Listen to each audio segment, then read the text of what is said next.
আমি ইন্দ্রাণী শুরু করছি আজকে। রক্তক্ষরণ বন্ধ হয়ে এবার ঘুরে দাঁড়ানোর পালা, এমনটা অনেকেই ভেবেছিলেন। অবশ্যই আলিমুদ্দিনের কর্তারা তো ভেবেছিলেন অসংখ্য বাম সমর্থক, এমনকি ভেবেছিলেন সাংবাদিক, রাজনৈতিক পণ্ডিতরাও। কিন্তু সবার ধারণা ভুল প্রমাণিত হয়েছে। বামেদের ভোট সামান্য হলেও কমেছে, বাড়েনি। তাও অন্তত ৫-৬টা আসন, মুর্শিদাবাদ, দমদম, যাদবপুর, শ্রীরামপুর, হাওড়া, আসানসোল, এমনকি তমলুকেও বাম প্রার্থীদের নিয়ে সংবাদ মাধ্যমে বেশ আলোড়ন ছিল। আমাদের চ্যানেলে আমরা বলেছিলাম মুর্শিদাবাদে মোহাম্মদ সেলিম হারছেন, কিন্তু দ্বিতীয় স্থানে থাকবেন। হ্যাঁ, এই রাজ্যের ৪২টা আসনের মধ্যে ৩০টা আসনে লড়াই করে ওই এক মুর্শিদাবাদেই ৩৩.৬২% ভোট পেয়ে ২ নম্বরে আছেন কমরেড সেলিম। বাকি প্রত্যেকে ৩ কি ৪ নম্বরে আছেন। সেলিম ছাড়া জামানত বেঁচেছে আরেকজনের। দমদমে ১৯.১১% ভোট পেয়ে ৩ নম্বরে থেকেও জামানত বাঁচিয়েছেন সুজন চক্রবর্তী। বাকি ২৮ জন, যাদবপুরের সৃজন, শ্রীরামপুরের দীপশিতা, হাওড়ার সব্যসাচী থেকে তমলুকের সায়ন বা ব্যারাকপুরের দেবদূত, কেউই জামানত বাঁচানোর মতনও ভোট পাননি। একটা লোকসভাতে জামানত বাঁচাতে হলে একজন প্রার্থীকে যা ভোট পড়েছে তার অন্তত ১৬.৬৬% ভোট পেতে হয়। তো এই হচ্ছে সামগ্রিক অবস্থা। দুটো আসনের কথা না বললেই নয়। একটা হলো বসিরহাট, যে আসন সিপিআর ছিল, কিন্তু এবারে সেখানে সিপিএম নিরাপদ সর্দারকে দাঁড় করিয়েছিল। তিনি ৭৭,৮৮৯ ভোট পেয়েছেন, জামানত খুইয়েছেন, ৪ নম্বরে আছেন। তার আগে ৩ নম্বরে আছেন আইএসএফ এর প্রার্থী ১,২৩,৫০০ ভোট। অন্যদিকে কৃষ্ণনগর আসন দেখুন, প্রাক্তন বিধায়ক এস.এম. সাদিকে দাঁড় করিয়েছিল এই আসনে। তিনি ভোট পেয়েছেন ১,৮০,২০১। ৩ নম্বরে আছেন।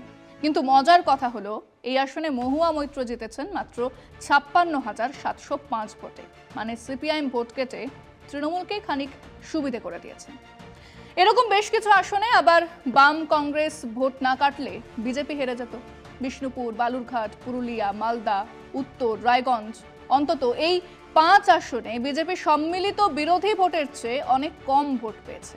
কেবল কংগ্রেস তৃণমূল জোট হলে দুটো আসন নিশ্চিতভাবেই হারাতো বিজেপি, 10-এ আটকে যেত। কিন্তু সে তো আরেক দিনের আলোচনা। আপাতত বিষয় আজকে বামেদের ঘুরে দাঁড়ানো হলো না। ফেরাতে হাল, ফিরছে লাল। লোকসভা ভোটের আগে এই স্লোগান ছুঁয়ে গিয়েছিল বাম সমর্থক নেটিজেনদের দেওয়াল। ইতিউতি গুঞ্জন, এবার নাকি ভোটে ফিরতে চলেছে বামেদের ভাগ্য, কাটতে চলেছে শূন্যের কেরো।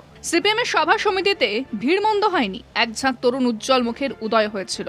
এক কথায় যাকে অনুষ্ঠানে ত্রুটি ছিল না। কিন্তু ভোটের বাজারে ভিড় হলেও ভোট যন্ত্রে তার ছিটে ফোঁটা মেলেনি, যার ফলে রাজ্যে বামফ্রন্ট ৩০ আসনে লড়লেও ভাড়ার সেই শূন্য। তরুণ প্রার্থীরা তেরে ফুরে প্রচার করলেও ভোট পাননি, বরং ২ প্রৌঢ় প্রার্থী মোহাম্মদ সেলিম ও সুজন চক্রবর্তী ছাড়া বাকি ২৮ জন জামানত বাঁচাতে পারেননি।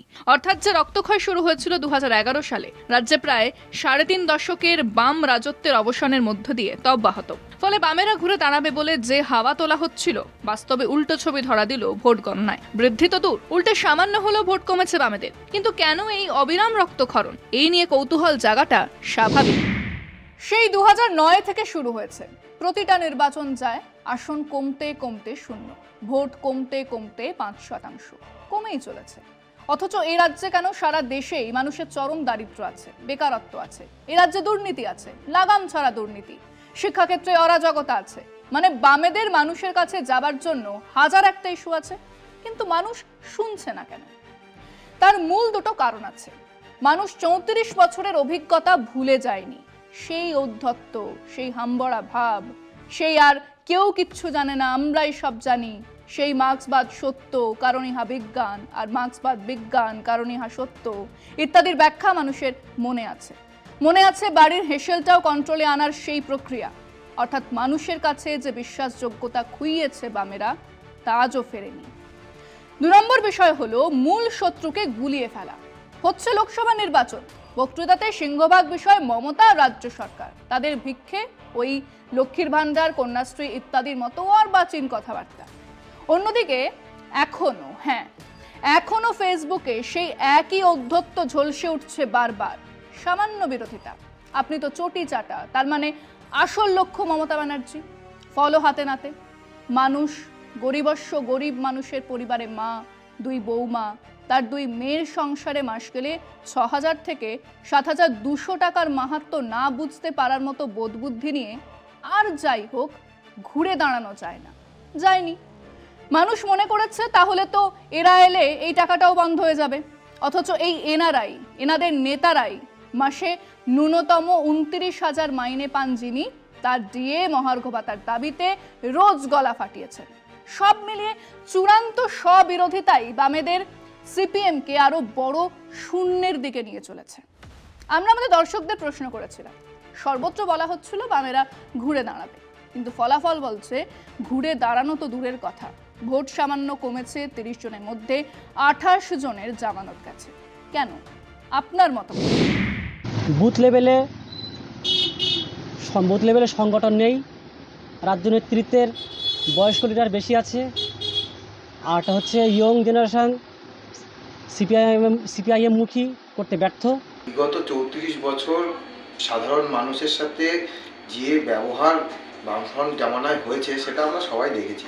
অনেকগুলো উদাহরণ আমাদের চোখের সামনে পরপর আছে, মানুষ সেখান থেকে এখনো বেরোতে পারে। এখন সিপিএমকে চাইছে না, সেটা তো মানে ভোটের ফলাফল দেখেই বোঝা যাচ্ছে, এবং মানুষ সিপিএমের যে গ্রহণযোগ্যতা মানুষের কাছে আর চলছে না। মানুষ অ্যাকচুয়ালি সিপিএমকে আর ভোট দিতে চাইছে না, কারণ মানুষ সিপিএমকে ভরসা করতে পারছে না, সেই জন্য আর সিপিএমকে ভোট দিতে চাইছে না। শুধু 28 জায়গায় নয়, সমগ্র ভারতবর্ষে জামানত বাজেয়াপ্ত মানে হওয়ার পথে, মানে বাংলা থেকে তো পুরো নিশ্চিহ্ন হয়ে গেছে। বিধানসভায় আপনারা দেখেছেন যে বিধানসভায় শূন্য ছিল, এবং লোকসভায় ওদের প্রিভিয়াস ইয়ারে যা করেছিল না, যেই জন্য মানে করতে চাইছে না, আর ওকে মানে ইমপ্রুভ করতে চাইছে না, ওকে আর মতো হেল্প করতে চাইছে না, প্রমোট করতে চাইছে না, এটাও হতে পারে। সরকারের ক্ষমতায় ছিল, তার কারণে মানুষ তো সিপিএমের অত্যাচারটা দেখেছে, 34 বছর ক্ষমতা থেকে কী করেছে, ঠিক আছে, সেই হিসাবেই সিপিএমকে মানুষ আর প্রাধান্য দেয় না। সিপিএম যখন 34 বছর রাজত্বে ছিল তখন মানুষের জন্য কি উপকার করেছে? এই তৃণমূল সরকার 12 বছরের রাজত্বে এসে মানুষের জন্য রূপশ্রী, কন্যাশ্রী, লক্ষ্মীর ভাণ্ডারের মতো প্রকল্প শুরু করেছে। সাংগঠনিক কিছু কমজোরি ছিল, সেই জন্যে আমাদের চাইবো যে আমাদের ওপর নেতৃত্ব এই দিকটা একটু দেখ। যে 34 বছরে কিছু করলো না, সে এখন হঠাৎ করে কি করে নেবে? ক্যান্ডিডেট ভালো দিলে হবে না, মানুষের পাশে যেতে হবে, মানুষকে করতে হবে। বিশ্বাস সে আর বামের উপরে লোকের নেই।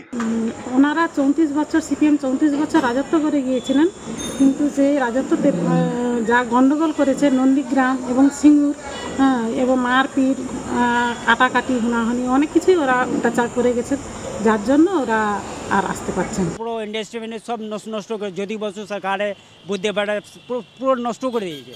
এই হাল বলতে বামেদের সাংগঠনিক দিক থেকে বিশেষ করে ওপরের নেতৃত্ব, নিচের সংগঠনগুলোকে গুছোতে পারেনি। কৃষক বলুন, শ্রমিক বলুন, এরা সবাই বুঝে গেছে যে আমরা যদি আজকের এই দলটাকে সাথে এতদিন আমরা ছিলাম, আজকে আমরা কিছু পাইনি, শুধু বিভিন্ন কলকারখানা বন্ধ, এই বন্ধ, কালকে ওই বন্ধ। সিপিএমকে মানুষ মন থেকে মেনে নিচ্ছে না, মানুষ চাইছে যে আমরা নিজেদের স্বাধীনভাবে বাঁচব, নিজেদের পরাধীনতা থেকে মুক্ত হব। জায়গা করে নিতে পারলে হয়তো জনসভা এত লোক হলো, কিন্তু ভোটের ওতে প্রতিফলন হয়নি। তার মানে এখনও মানুষ খেতে পারছে না, সিপিএমকে নিতে পারছে না। ধর্মঘট ছাড়া কিচ্ছু ছিল না, সেই জিনিসটা যেটা যদি না হয়ে থাকে তাহলে এখন লোকে সেই জিনিসটা তো হচ্ছে না, যার জন্য লোকে বামফ্রন্টের দিকে আসবে না। মিছিলে লোক এসেছে কত?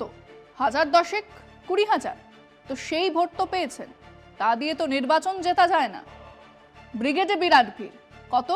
3 লাখ, 4 লাখ, তো সেই পরিমাণ সদস্য কর্মী সংখ্যা তো আপনাদের আছে, তাদেরকেই বারবার বার্তা দিয়ে কি হবে?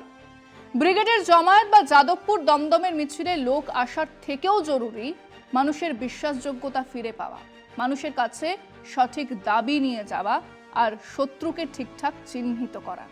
তা না হলে লেনিন সরণিতে গিয়ে এসইউসিআই মিটিং দেখে আসুন। 42টা আসনে প্রার্থী দিয়ে এবারে তারা ভোট পেয়েছেন 0.36%। একেই বলে শূন্যের গেরো। আজকে এ পর্যন্তই। দেখতে থাকুন কলকাতা টিভি, রাত দিন 7 দিন।